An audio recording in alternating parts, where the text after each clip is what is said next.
प्रशांत किशोर अगर विधायक बन के जाते हैं विधानसभा में, तो जो तेजस्वी यादव ने जो जगह ली हुई थी जो लीडर ऑफ अपोजिशन की, वो अब उसको प्रशांत किशोर खा जाएंगे। राष्ट्रीय अध्यक्ष नितिन नवीन के लिए प्रतिष्ठा का सवाल है, सम्राट चौधरी के लिए प्रतिष्ठा का सवाल है। शुरुआत से कम प्रशांत किशोर ने बढ़त तो बनाया है। अगर रिजल्ट जैसा दिख रहा है वैसा आया तो वो ऐतिहासिक होगा, इसमें कोई शक नहीं है। और देखिए, प्रशांत किशोर के लिए डू एंड डाई बैटल है ये, मतलब ये करो या मरो वाली लड़ाई है। अब अगर भाजपा राष्ट्रीय अध्यक्ष की सीट हार जाती है तो ये बहुत शर्मनाक। जो प्रशांत किशोर कह रहे थे कि हम जीत जाएंगे तो सम्राट चौधरी मुख्यमंत्री नहीं रहेंगे, हटा देगी बात। राजनीतिक कट में डेंट लगेगा, परसेप्शन में डेंट लगेगा। बीजेपी तो फिर यह भी कहेगी कि ये तो एंटी बीजेपी जो वोट था वो पड़ गया, प्रशांत किशोर का कोई करिश्मा नहीं है।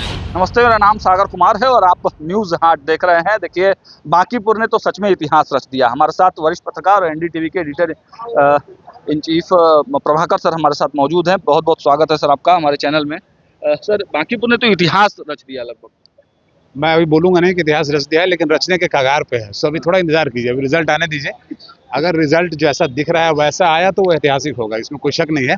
लेकिन अभी क्योंकि आधिकारिक रूप से 9 राउंड की घोषणा हुई है, अभी मैं इतिहास रच दिया वाला स्टेटमेंट को रोकूंगा, अभी इंतजार कीजिए। लेकिन पहले राउंड से प्रशांत किशोर का लगातार, ये देखिए, ये बताएंगे क्या है अभी 11,200 जो अब कुछ जानकारी मिल रहा है कि हम लोग 14 राउंड के बाद 11,200 से बाकी है। तो देखिए, इसमें अच्छी बात ये है कि आप पहले क्या चीज, सॉरी, इलेक्शन कमीशन थोड़ा देरी दे रहा है।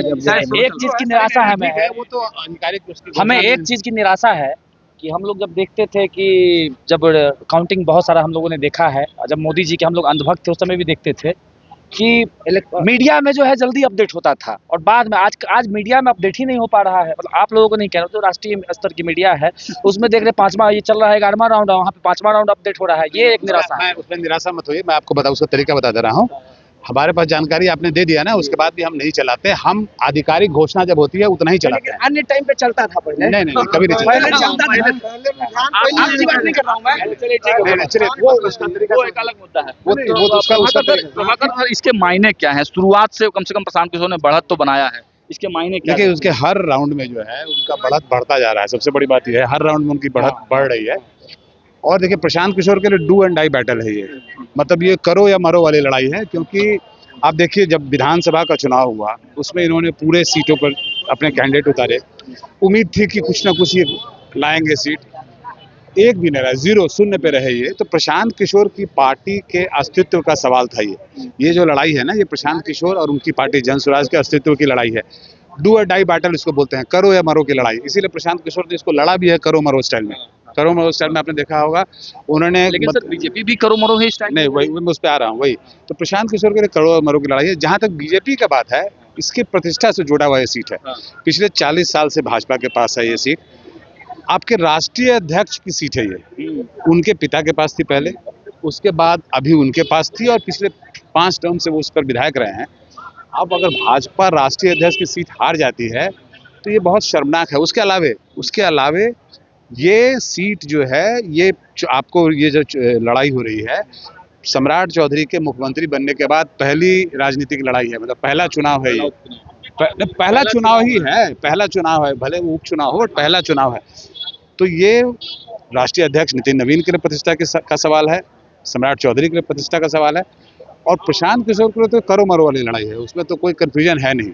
अगर ये सीट पर वो डूब जाते हैं तो फिर इनके पॉलिटिकल पार्टी का बहुत बड़ा ग्रहण लग जाएगा, मतलब बहुत बड़ा ग्रहण लग जाएगा। तो इसलिए उन्होंने लड़ा भी उसको उसी अंदाज में। जी, मेरा ये सवाल है कि जो प्रशांत किशोर कह रहे थे कि हम जीत जाएंगे तो सम्राट चौधरी मुख्यमंत्री नहीं रहेंगे, हटा देगी भाजपा, तो क्या ये अगर ऐसा होता है तो रियल में सम्राट चौधरी की कुर्सी पर खतरा है? देखिए, ये तो आप इस तरह की बातों को, मैं इस तरह के कयासों को, हाँ, इसको मैं समर्थन नहीं करता। क्योंकि उनको हटा देंगे, रख लेंगे, ये तो उनके पार्टी के आला कमान डिसाइड करते हैं। ये एन कॉलेज के सामने खड़ा होकर जो लोग बोल रहे हैं वो डिसाइड नहीं करते कि सम्राट चौधरी सीएम रहेंगे कि नहीं रहेंगे। हाँ, लेकिन उनके लिए राजनीतिक रूप से झटका तो बहुत बड़ा है, झटका तो बहुत ही बड़ा है ना, ये आप समझिए भाई। तो में डेंट लगेगा, राजनीतिक कट में डेंट लगेगा, परसेप्शन में डेंट लगेगा। और आपका देखिए, बांकीपुर जो है पूरे बिहार के 243 सीटों में आप इसको सबसे मजबूत सीट मान सकते हैं। अर्बन सीट है, पिछले 40 सालों से भाजपा के पास रहा है, और ये माना जाता था कि यहाँ पर कोई भाजपा को नहीं हरा सकता। यहाँ पर मतलब तो ये तो इस पर कोई भी खड़ा होगा भाजपा के सिंबल पर लोग वोट देते हैं। अगर आप वहाँ हार रहे हैं तो आपके परसेप्शन पर डेंट हो गया ना, ये तो आपको जो माहौल था वो माहौल तो गड़बड़ हो गया आपका ना। तो प्रभाकर सर, क्या कुत्ता बिल्ली वाला जो बयान प्रशांत किशोर ने चलाया वो बहुत क्षति किया भाजपा देखिए, को? मुझे ये पता नहीं है कि कुत्ता बिल्ली वाली जो बयान है उसमें एक्चुअल में भाजपा ने किसी ने दिया है कि नहीं दिया है, लेकिन वो इस बयान डिस्टर्ब किया भाजपा को। हाँ, लेकिन इसका बखूबी इस्तेमाल जो है वो प्रशांत किशोर ने किया। दूसरा, आप ये क्यों भूल जा रहे हैं, मैं कहीं पढ़ रहा था लगभग 1/3 वोटर्स यहाँ के 25 से नीचे हैं। हाँ, तो जेनजी, आप जिस समय पूरा कैंपेन चल रहा था, जंतर मंतर पे जेनजी आंदोलन चल रहा था, पटना में चल रहा था, और 1/3 वोटर्स आपके 25 से नीचे हैं। 18 से 25 मान लिया, उनको भी मैं जेनजी मान लिया, 25 को भी, तो यूथ तो है वो, जेनजी ना हो यूथ हैं।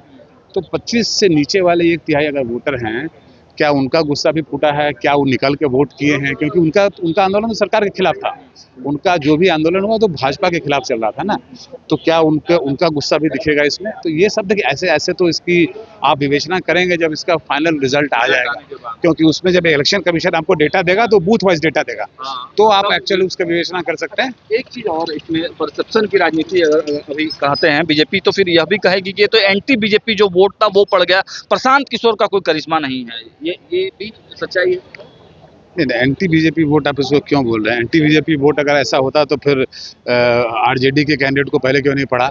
ये एंटी, देखिए, देखने का तरीका है कि आधा खाली है गिलास के आधा भरा हुआ है। मैं इसको एंटी बीजेपी, ये सिंपल लड़ाई जो थी भाजपा वर्सेस प्रशांत किशोर थी, बाकी किसी की चर्चा भी नहीं हो रही। बीजेपी ने कभी माना नहीं। और एक सबसे बड़ा इसका नुकसान जो होगा वो होगा तेजस्वी यादव को, हाँ, क्योंकि जो प्रशांत किशोर अगर विधायक बन के जाते हैं विधानसभा में, तो तेजस्वी यादव ने जो जगह ली हुई थी जो लीडर ऑफ अपोजिशन की, वो अब उसको प्रशांत किशोर खा जाएंगे, क्योंकि वो आदमी बोलने में स्मार्ट है, मुद्दों को उठाएगा वो आदमी। तो प्रशांत, जो तेजस्वी यादव जो रुमाल रख के जो सीट छेके हुए थे, तो परसेप्शन में वो सीट खत्म हो जाएगा। वो अब जो है, अब देखिएगा कि आप विपक्ष की मेन भूमिका में, भले इनके पास एक सीट होगा, बट मेन भूमिका में आपको प्रशांत किशोर दिखेंगे, क्योंकि वो उठाएगा ना, इनको, उनके पास डेटा है, इनको बात करने आता है, मुद्दों को उठाना आता है, तो ये जोरदार तरीके से जब मुद्दों को उठाएंगे तो आप देखिएगा कि जो विपक्ष का चेहरा जो अभी आप तेजस्वी यादव को मानते हैं, अगले कुछ महीनों में देखिएगा वो चेहरा प्रशांत किशोर हो जाएंगे। एक चुनाव, जब मेन चुनाव हुआ, आम चुनाव जो हुआ बिहार का, उसमें फिसड्डी प्रशांत किशोर, और अचानक से मतलब लीड लेते हुए, और 1 बज गया, मुझे मतलब क्या कहा जाए कि अब फाइनल की तरफ बढ़ रहे हैं प्रशांत किशोर। नहीं, फाइनल की तरफ नहीं बढ़ रहे हैं यार, हम उसको फाइनल नहीं, अभी बहुत, अभी लगभग 30-35 31 राउंड होने हैं, अभी केवल 8 राउंड हुए हैं, तो अभी बहुत कुछ होना बाकी है, इसलिए हम जल्दीबाजी नहीं करेंगे। इस तरह में इसमें कयास लगाना भी नहीं चाहिए, क्योंकि ये तो नंबर है ना, इसमें कयास क्या लगाएंगे आप, ये तो आंकड़ों की बात है। लेकिन ये है कि हाँ, उनका लीड बढ़ता जा रहा है, उनका लगातार लीड बढ़ता जा रहा है, तो इसलिए ये जो है, देखिए अब क्या होता है, अगर ये ट्रेंड आगे चलते रहा तो उनकी वो जीत की ओर बढ़ते तो दिख ही रहे हैं, उसमें तो कोई कंफ्यूजन नहीं, हर राउंड में उनका फासला बढ़ता जा रहा है जीत का। चलिए, धन्यवाद सर हमसे बात करने के लिए। तो वरिष्ठ पत्रकार हैं प्रभाकर सर ने साफ तौर से जो है विश्लेषणात्मक ढंग से बताया। हालांकि अभी भी वो कंफ्यूजन है और अभी भी कंफर्म नहीं है कि रियल बात है, आंकड़ों का खेल है, अभी हम लोग क्लियर नहीं बता सकते हैं कि किसका लीड हुआ है, कौन लीड तो हम बता सकते हैं, लेकिन आगे क्या होगा ये तो भाई आंकड़े ही बताएंगे। कयास लगाए जा सकते हैं राजनीति में, लेकिन आंकड़ों का खेल है। हाँ, बांकीपुर की जनता ने कुत्ते के गले में पट्टा बांध दिया। चलिए, तो फिलहाल इस चर्चा को देते हैं विराम।